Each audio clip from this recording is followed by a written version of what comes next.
Beredar video aksi bule wanita yang menaikkan kaki ke atas kursi bioskop di Surabaya.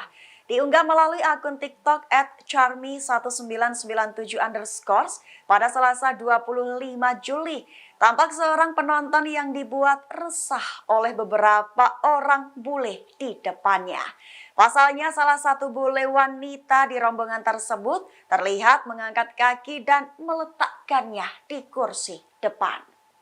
Mirisnya lagi, rekan bule yang lain terlihat membiarkan aksi wanita bule tersebut. Beruntung petugas security alias keamanan di bioskop tersebut langsung bertindak tegas. Sembari berjalan menghampiri, petugas keamanan itu meminta sang bule wanita untuk menurunkan kakinya. Dan beruntung setelah diberi teguran, bule tersebut pun bersikap tertib dan menurunkan kedua kakinya.